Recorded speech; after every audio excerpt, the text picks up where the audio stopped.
ವಿಡಿಯೋದಲ್ಲಿ ಹೇಳಿದ್ದೆ, ಮದುವೆ ಆದಮೇಲೆ ಎಲ್ಲ ಜಾಸ್ತಿ ಮನಸ್ಸಿನ ಬಗ್ಗೆ ಸ್ಟೇಟಸ್ ಎಲ್ಲ ಹಾಕ್ತಾರೆ. ಸೊ ಮದುವೆಗೆ ಮುಂಚೆನೇ prevention is better than cure ಅಂತಾರಲ್ಲ. ಮದುವೆ ಆದಮೇಲೆ ಅಲ್ಲಿ ಇಲ್ಲಿ ಆಶ್ರಮ, ದೇವಸ್ಥಾನ, ಕೋರ್ಟು ಕಚೇರಿ ಅಂತೆಲ್ಲ ಓಡಾಡೋಕ್ಕಿಂತ ಮದುವೆಗೆ ಮುಂಚೆನೇ ಮನಸ್ಸಿನ ಬಗ್ಗೆ ತಿಳ್ಕೊಂಡು ಎಷ್ಟಾಯಿತು 6 ತಿಂಗಳು, ವರ್ಷ, 2 ವರ್ಷ ತಿಳ್ಕೊಳ್ಳಿ. ಮನಸ್ಸಿನ ಬಗ್ಗೆ ಆದಷ್ಟು ತಿಳ್ಕೊಂಡು ಆಮೇಲೆ ಮದುವೆ ಆಗಿ. ಆವಾಗ ಮದುವೆ ಇನ್ನೂ ಏನಂತೀರ, ಎರಡು ಏನಂತೀರ, ದ್ವಂದ್ವ ಎಲ್ಲಿ ನಾನು ಮತ್ತು ಇನ್ನೊಬ್ಬರು ಬೇರೆ ಅಂತ ಎಲ್ಲಿ ತನಕ ನೀವು ಯೋಚನೆ ಮಾಡ್ತೀರೋ ಅಲ್ಲಿ ತನಕ ಗಲಾಟೆ ಜಗಳ ಎಲ್ಲ ಇದ್ದೇ ಇರತ್ತೆ. ಮನಸ್ಸಲ್ಲಿ ಇಬ್ಬರು ಮನಸ್ಸಿನ ಬಗ್ಗೆ ತಿಳ್ಕೊಳ್ತಾ ಒಂದು ಹಂತದಲ್ಲಿ ಚೇಂಜ್ ಆಗುತ್ತೆ ಫೀಲಿಂಗ್ಸ್. ಲೈಕ್ ನಾವು ಯೋಚನೆ ಮಾಡೋ ಥರನೇ ಇನ್ನೊಬ್ಬರು ಯೋಚನೆ ಮಾಡಲ್ಲ. ಅದನ್ನು ಅಕ್ಸೆಪ್ಟ್ ಮಾಡೋಕ್ಕೆ ಶುರು ಮಾಡ್ತೀರ. ಅದೊಂದು ಏನಂತೀರ, ಫಸ್ಟಿಗೆ ಎಲ್ಲ ಚೆನ್ನಾಗಿದೆ, ಏನು ಎಲ್ಲ ಹೊಂದಾಣಿಕೆ ಚೆನ್ನಾಗಿ ಸೂಪರಾಗಿದೆ ಅನಿಸುತ್ತೆ. ಆಮೇಲೆ ಒಂದಷ್ಟು ಗಲಾಟೆ ಇದು ಎಲ್ಲ ಆಗಿ 1-2 ವರ್ಷ ಎಲ್ಲ ಗಲಾಟೆ ಎಲ್ಲ ಆಗಿ ಆಮೇಲೆ ಏನೇನೋ ಅಂತ ಏನಂತಾರೆ, 5 ವರ್ಷಕ್ಕೆ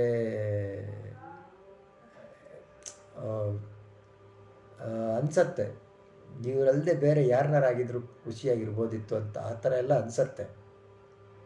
ಆದರೆ ಆ ಬೇರೆಯವ್ರನ್ನಾದ್ರೂ ಅಲ್ಲೂ ದ್ವಂದ್ವ ಬರುತ್ತೆ ಮತ್ತೆ. ಅಂದರೆ ನಾನು ಬೇರೆ ಅವರು ಬೇರೆ ಅಂತ. ಆಮೇಲೆ ಮತ್ತೆ ಎಲ್ಲ ಮೊದಲಿಂದ ಸ್ವಲ್ಪ ದಿನ ಎಲ್ಲ ಖುಷಿಯಾಗಿರೋದು, ಆಮೇಲೆ ಮತ್ತೆ ಎಲ್ಲ ಗಲಾಟೆ. ಅದೇ ಒಂದು ಸಂಬಂಧದಲ್ಲಿ ನೀವು ಈಗ ಇವ್ರನ್ನ ಬಿಟ್ಟು ಇನ್ನೊಬ್ಬರ ಜೊತೆ ಖುಷಿಯಾಗಿರ್ತೀಯ ಅಂದ್ಕೊಳ್ತೀರ, ಅಲ್ಲೇ ನಿಮಗೆ ಇದಾಗತ್ತೆ. ಅಂದರೆ ನೀವು ಈ ಸಂಬಂಧದಲ್ಲಿ ಯಾಕಿದ್ದೀರ ಅನ್ನೋದೇ ನೀವು ತಿಳ್ಕೊಂಡಿಲ್ಲ.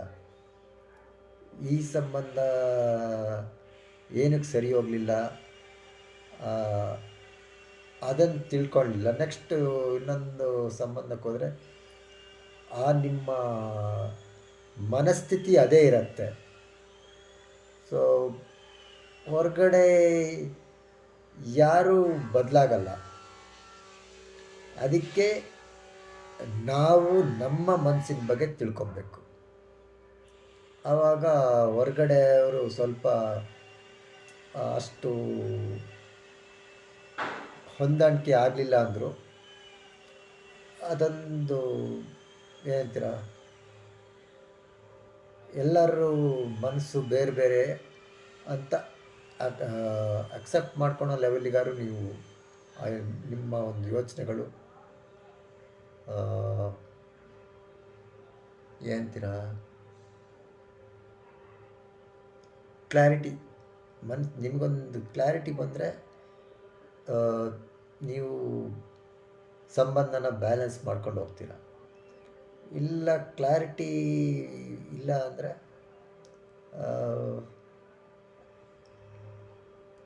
ಅದು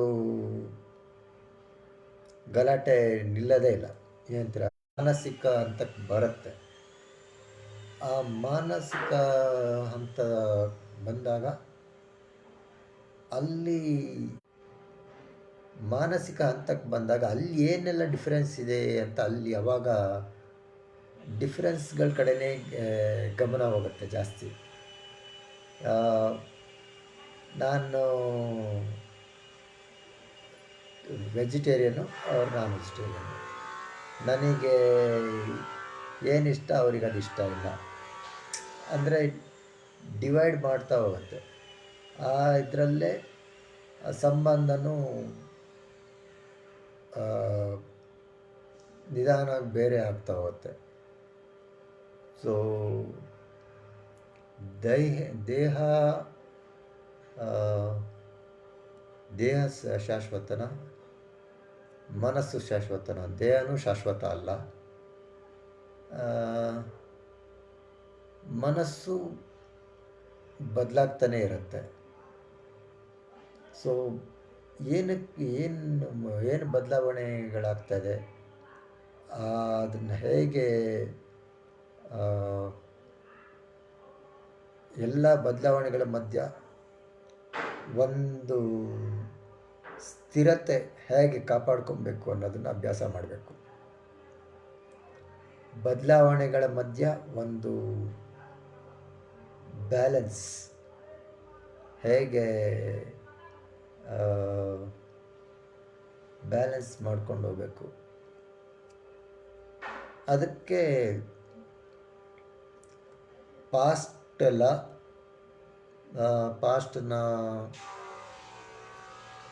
ಆದಷ್ಟು ಪಾಸ್ಟ್ ಹಿಂದೆ ಆಗಿರೋದನ್ನೆಲ್ಲ ಆದಷ್ಟು ಆವಾಗಿಂದ ಆವಾಗಲೇ ಮರೆಯೋ ಅಭ್ಯಾಸನೂ ಮಾಡಬೇಕು.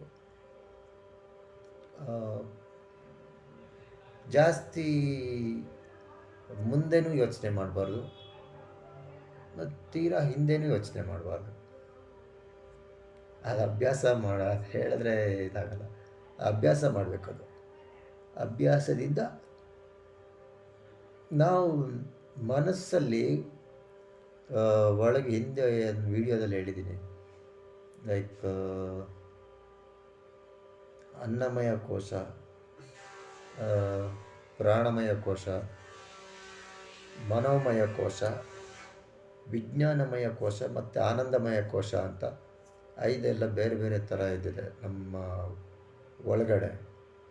ಸೊ ತೀರಾ ಒಳಗಡೆಯಿಂದ ಅಂದರೆ ಮನಸ್ಸಿನ ಆಳದಿಂದ ಬರೋ ಭಾವನೆಗಳು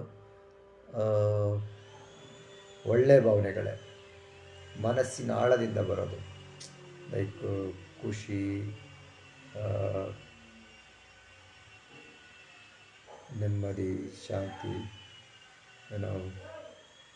ಲವ್, ಕೈಂಡ್ನೆಸ್, ಕಂಪ್ಯಾಷನ್, ಅದೆಲ್ಲ ಮನಸ್ಸಿನ ಆಳದಿಂದ ಬರೋ ಭಾವನೆಗಳು. ಈ ಮೇಲೆ ಯಾರೋ ಏನೋ ಹೇಳಿದ್ರು ಸಿಟ್ಟು ಬಂತು, ಇನ್ನೊಂದು ಯಾವುದೋ ಒಂದು ಪರಿಸ್ಥಿತಿ ಹೇಗೆ ನಿಭಾಯಿಸೋದು ಅಂತ ಭಯ ಆಗುತ್ತೆ. ಅದು ಭಯ ಅದೆಲ್ಲ ಮೇಲೆ ಅಂದರೆ ಅದು ಅಭ್ಯಾಸ ಮಾಡಿದ್ರೆ ಅದನ್ನು ಹೇಗೆ ಭಯನ ಹೇಗೆ ಫೇಸ್ ಮಾಡ್ಬೋದು ಅಂತ ಅಭ್ಯಾಸ ಮಾಡ್ಬೋದು. ಅದೆಲ್ಲ ಭಯನೆಲ್ಲ ಫೇಸ್ ಮಾಡಿ ಆಮೇಲೆ ನಮ್ಮ ಏನಂತೀರ ಮನಸ್ಸಿನ ಆಳದ ಭಾವನೆಗಳ ಜೊತೆ ಕನೆಕ್ಟ್ ಆಗಬೇಕು.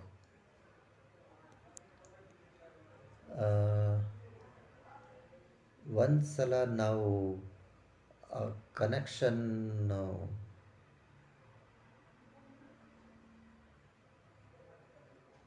ನಮ್ಮ ಒಳಗಡೆ ಖುಷಿ ನಮ್ಮ ಒಳಗಡೆನೇ ಇದೆ ಅಂತ ನಮಗೆ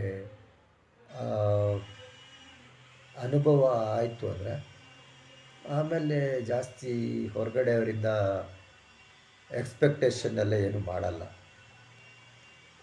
ಜಾಸ್ತಿ ಎಕ್ಸ್ಪೆಕ್ಟ್ ಮಾಡಲಿಲ್ಲ ಅಂದರೆ ಆಮೇಲೆ ಗಲಾಟೆಗಳು ಕಡಿಮೆ ಆಗುತ್ತೆ. ಇವಾಗ ಬೇರೆಯವ್ರ ಮೇಲೆ ಜಾಸ್ತಿ ಎಕ್ಸ್ಪೆಕ್ಟ್ ಮಾಡ್ತೀವಿ, ಹಾಗಾಗಿ ಗಲಾಟೆ ಇದು ಎಲ್ಲ ಜಾಸ್ತಿ ಆಗುತ್ತೆ.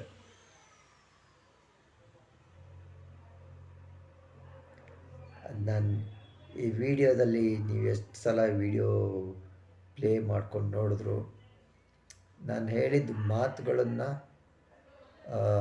ಅರ್ಥ ಮಾಡಿಕೊಂಡು ನೀವು ಅಭ್ಯಾಸನೂ ಮಾಡಬೇಕು. ಇನ್ನೂ ಬೇರೆದೆಲ್ಲ ಇದೆ. ಈ ವಿಡಿಯೋದಲ್ಲಿ ಏನು ಹೇಳಿದೆ ಅಷ್ಟೇ ಅಲ್ಲ, ಇನ್ನೂ ಏನೋ ಇನ್ನು ಆಳವಾದ ವಿಚಾರಗಳೆಲ್ಲ ಇದೆ. ಇದೆಲ್ಲ ಒಂಥರ ಇಂಟ್ರೊಡಕ್ಷನ್ ಅಷ್ಟೇ. ಈ ಥರ ಎಲ್ಲ ಯೋಚನೆಗಳು ನಮ್ಮ ಒಳ ಮನಸ್ಸಿನ ಜೊತೆ ನಾವು ಕನೆಕ್ಟ್ ಆದಾಗ ಒಳ್ಳೊಳ್ಳೆ ಯೋಚನೆಗಳೇ ಬರುತ್ತೆ. ಅದಕ್ಕೆ ಏನಂತಾರೆ, ಇಂಟ್ಯೂಷನ್ ಅಂತಾರೆ. ನಮ್ಮ ಒಂದು ಇಂಟ್ಯೂಷನ್ನ ಬೆಳೆಸ್ಕೊಳ್ತಾ ಹೋಗಬೇಕು.